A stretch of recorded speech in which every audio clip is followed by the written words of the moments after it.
اور پھر میں صحافیوں کو کہوں گا، میں سمجھتا تھا کہ ہمارے صحافی بڑے پرو ڈیموکریسی ہیں، چلے جی میرے بڑے خلاف ہوں گے لیکن ڈیموکریسی کے لیے تو ساتھ ہے.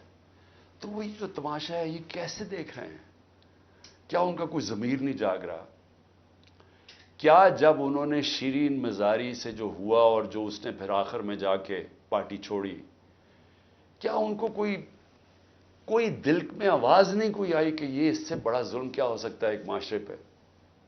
کوئی آپ کو یہ لگا نہیں؟ جو عورتوں کی تنظیم ہے، جو عورتوں کے حقوق کے اوپر بات کرتی، کہ ایک ایسی عورت جو بیوہ، والدہ اس کی بیوہ، بیٹی ایک جو اس کا دھیان رکھ رہی ہے، جو بلڈ پریشر کی مریض، اس سے جو انہوں نے کیا ہے اس گرمی کے اندر، کبھی ایک جیل میں لے کے جائیں، اس کے بعد ادھر سے نکال کے دوسرے جیل میں لے جائیں، ادھر عدالت اس کو ضمانت دے، کوئی اور کیس میں پکڑ کے لے جائیں، گجرات لے گئے اس گرمی کے اندر. تو بلڈ پریشر کی شیرین، ہمیں پتہ ہے اس کی صحت نے یہ اجازت ہی نہیں دینا تھا. میں نے تو شکر کیا کہ اس نے اس ظلم سے اپنے آپ کو بچانے کے لیے اس نے پارٹی سے ریزائن کیا. لیکن کس کو نقصان ہوا؟ پاکستان کی پالیٹکس کو نقصان ہوا. شیرین ہماری ٹاپ پارلیمنٹیرین تھی، میری کیبنٹ کے اندر وہ منسٹر تھی جو جس طرح وہ پڑھ لکھ کے ایک ایک ایشو کے اوپر آتی تھی، کوئی اور کیبنٹ منسٹر، ایک ہماری ڈاکٹر ثانیہ تھی، کہ اتنی محنت کر کے کبھی کیبنٹ میٹنگ میں نہیں آئی جو شیرین آتی تھی. اس کے علاوہ سارے اس کے دشمن بھی جانتے ہیں کہ وہ ایک محب وطن پاکستانی، وہ کبھی بھی اینٹی پاکستان کا نہیں سوچ سکتی تھی. شیرین مزاری جان دے لیکن وہ ایک پاکستان کے ہر کاز کے لیے کھڑی ہوتی تھی. جو لوگ اس کو الٹرا نیشنلسٹ کہتے تھے، کئی دفعہ وہ کئی ناراض ہو جاتے تھے کہ وہ بڑی سخت باتیں کرتی تھی، لیکن وہ نظریاتی عورت تھی. تو اس سے نقصان تحریک انصاف کو تو چلے ہوا، لیکن پاکستان کی سیاست کو اور جمہوریت کو نقصان پہنچا. اور عورتوں کو، بڑی کم عورتوں کے اندر اس طرح کی صلاحیت ہے پاکستانی پالیٹکس میں جو شیرین میں تھی. لیکن اس کے علاوہ مجھے آج پیغام آیا ہے کہ جی میں اب اور برداشت نہیں کر سکتا. انہوں نے میرے گھر پہ لوگ بھیجے، گھر کے اندر گھس گئے لوگ، انہوں نے آ کے رات کو بیوی، میرا 13 سال کا بچہ وہاں اندر گھس گئے، میری بزنسز کے اوپر، میرے رشتہ داروں کے اوپر پریشر ڈال دیا. لیکن کہتا آخر میں انہوں نے کہا میں تمہارے 13 سال کے بیٹے کو اٹھا کے لے جائے گیا. تو میں جی اور پریشر برداشت نہیں کر سکتا، وہ بھی چھوڑ گیا. تو یہ اس وقت کا حالات ہے کہ کسی نہ کسی طرح پی ٹی آئی کو چھوڑیں گے، سب کچھ گناہ معاف ہو جائیں گے. میں اس وقت مجھے حیرت ہو رہی ہے، اور مجھے کئی لوگوں کے اوپر خود پتا ہے کہ ان کے اوپر کتنا پریشر تھا، کیونکہ مجھے بتاتے رہے کہ یہ کر رہے ہیں، اب یہ وہ کر رہے ہیں، اب میری بزنس بند کر دی ہے.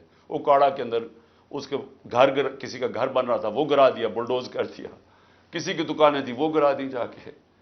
تو میں پھر سے، کیا یہ ہمارے وہ لوگ جو کہ بڑے جمہوریت کے سپاہی تھے اور وہ ہیومن رائٹس آرگنائزیشنز، کیا ان کو یہ نظر نہیں آ رہا کہ یہ نہیں ہے کہ یہ صرف تحریک انصاف کو نقصان پہنچ رہا ہے، یہ ہماری جمہوریت ختم کی جا رہی ہے. یہ وہ دور آ رہا ہے کہ اس کے اندر جمہوریت ختم ہو جائے گی، کیونکہ اس میں صرف یہی نہیں ہو رہا، ایک جو بنیادی چیز ہوتی ہے جمہوریت میں، فنڈامنٹل رائٹس، بنیادی حقوق کی حفاظت کی جاتی ہے جمہوریت میں. مغرب کے اندر، یورپ میں، انگلینڈ میں لوگ کیوں جاتے ہیں؟ اپنے ٹیکس دیں، قانون نہ توڑیں، آزاد ہوتے ہیں. کوئی ان کے بنیادی حقوق کے خلاف نہیں جا سکتا، وہ عدالت ان کی حفاظت کرتی ہے. ہاں تو بنیادی حقوق ہی ختم ہو گئے، فنڈامنٹل رائٹس کا معنی ہی ختم ہو گیا یہاں. یعنی جو میڈیا سے انہوں نے کیا، عمران ریاض سے کیا کیا؟ عمران ریاض سب سے زیادہ اس کی یوٹیوب کے اوپر ویورشپ تھی. اس کو ابھی تک عدالتوں نے بار بار کہا کہ ہمارے سامنے اس کو پیش کرو. کیوں نہیں پیش کر رہے؟ مجھے خوف ہے کہ اس کے اوپر تشدد اتنا کیا ہوگا کہ وہ عدالت میں لاتے ہوئے سے ڈر رہے ہیں. یہ ارشد شریف کے بعد یہ دوسرا ہے کہ ارشد شریف سے جو انہوں نے کیا ہے. تو کدھر ہے ہماری صحافی کمیونٹی؟ کیونکہ چلے ٹھیک ہے، آج تو چلے ہمارے پر برا وقت ہے، یہ تو آپ کے اوپر بھی آئے گا. اگر ایک دفعہ فنڈامنٹل رائٹس ختم ہو جاتے ہیں ایک معاشرے میں، تو معاشرے میں تو جنگل کا قانون ہے. آپ نے طاقتور کی بات نہ مانی، آپ سے بھی یہ ہوگا. آپ نے طاقتور کی غلامی کر لی، سب کچھ ٹھیک ہو جائے گا، آپ کو معاف بھی کر دیا جائے گا، بلکہ آپ غلط کام بھی کریں تو آپ کو معاف کر دیا جائے گا.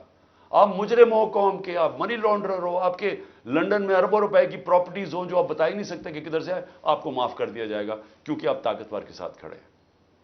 لیکن کمزور کو بچانے والا کوئی نہیں ہوگا، کیونکہ جب فنڈامنٹل رائٹس ختم ہوتے ہیں جو ہو گئے ہیں پاکستان میں.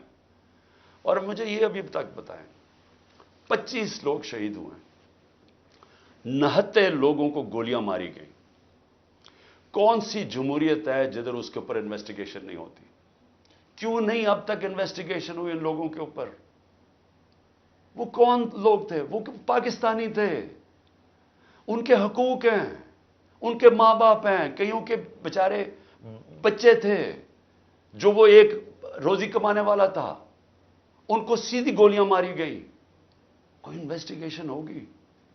کیونکہ اگر آپ یہ انویسٹیگیشن آج نہیں کریں گے، یہ آگے ہوگا. ہو سکتا ہے کہ آگے آپ ان گولیوں کا نشانہ بن جائیں. کیونکہ جب آپ یہ ہونے دیں گے ایک معاشرے کے اندر کہ پرامن احتجاج کے اوپر گولیاں چلا دیں اور بہانہ ماریں وہ کور کمانڈر کے گھر کا، اور اس سے سارا کچھ ہی اجازت مل جائے، لائسنس ٹو کل مل جائے، جو مرضی آپ کریں، تو یہ آپ کی بھی باری آ جائے گی. اس لیے آج ہمیں فوری طور پہ انویسٹیگیشن کرنی چاہیے ان لوگوں کی، جو صرف یہی نہیں کہ جو 25 لوگ شہید ہوئے ہیں سیدھی گولیوں سے، وہ لوگ جو کہ ہاسپٹل میں پڑے ہوئے ہیں. 2 کی مجھے پتا چلا ہے، کیونکہ ہمیں پتہ ہی نہیں اب چلتا کچھ، کیونکہ سارے کارکن تو یا چھپ گئے ہیں یا جیلوں میں ڈال دیے ہیں.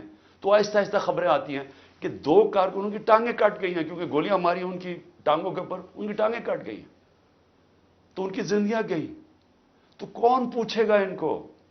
اور یا پھر آپ یہ فیصلہ کریں گے کہ اس ملک کے اندر پرامن احتجاج کی اب سے اجازت نہیں ہے. آپ یہ کہہ دیں گے کہ آپ نے جو مائٹ از رائٹ، جو جنگل کا قانون ہے، جو طاقتور فیصلہ کرے گا آپ کو اس کے سامنے سجدے کرنے پڑیں گے. یعنی طاقت کی غلامی قبول کرنے کے لیے جو تیار ہے پھر وہی بچے گا اس ملک میں. اور میں آج یہ ضرور کہنا چاہتا ہوں کہ یہ جو سب کچھ ہو رہا ہے اس کے پیچھے کیا ہے؟ یہ کیوں ہو رہا ہے سب کچھ؟ یا تو چلیں یہ سب کچھ ہو رہا ہو اور پاکستان کو اس سے کوئی فائدہ ہو رہا ہو، یا اس سے کوئی ملک چینج آ جائے، یا اس سے ایک دم یہ ہو، یہ جو ہمارے لوگوں کو چینج کر رہے ہیں، وہ پالیٹکس چھوڑ رہے ہیں، پی ٹی آئی کے لوگ جو میں پالیٹکس چھوڑ رہا ہوں، وہ پریشر کے اندر سارے ہاتھ کھڑے کر رہے ہیں، تو کیا اس سے یہ ہوگا کہ پارٹی ختم ہو جائے گی؟ جو بھی یہ سوچ رہا ہے، جس کی بھی یہ سوچ ہے، خدا کے واسطے اپنا ذہن کو، اپنا ہیڈ ایگزامن کرواؤ، سوچو اس کے اوپر کہ آپ کیا کر رہے ہیں. کبھی آئیڈیا بھی مارا جاتا ہے اس ظلم سے، یعنی کبھی ایک نظریہ بھی اس طرح ختم ہوتا ہے. یہ جانوروں اور انسانوں میں فرق ہے. بھیڑ بکریوں کو آپ ڈنڈے ماریں وہ سارا اس طرف لگ جائیں گے جدھر آپ چلائیں گے، لیکن یہ انسان ہے. اور جب انسانوں کے اندر ایک آئیڈیا آ جاتا ہے آزادی کا، وہ آپ ختم کر ہی نہیں سکتے. آپ جتنا مرضی ظلم و تشدد کریں، یہ آئیڈیا ختم نہیں ہونے لگا. اگر یہ آئیڈیا ختم ہونا ہوتا تو مقبوضہ کشمیر میں آج وہ ہاتھ کھڑا کر کے اور آرام سے چپ کر کے قبول کر لیتے ہندوستان کی غلامی. 1 لاکھ سے اوپر کشمیری شہید ہو چکا ہے. کشمیریوں کے اوپر جو ہم آج ہمارے پہ ظلم ہو رہا ہے، یہ کشمیری 30 سال سے ہو رہا ہے ان کے اوپر. ان کے بھی گھروں میں گھس جاتی ہے رات کو پولیس، لوگ اٹھا کے لے جاتے ہیں، نوجوانوں کو اٹھا کے لے جاتے ہیں، جیلوں میں ڈال دیتے ہیں. ان کو بھی کوئی پوچھنے والا نہیں ہے، ان کے بھی کوئی فنڈامنٹل رائٹس نہیں ہیں. ان کے سارے لیڈروں کو بند کر دیا ہے، وہاں بھی میڈیا کے اوپر کنٹرول کیا ہوا ہے.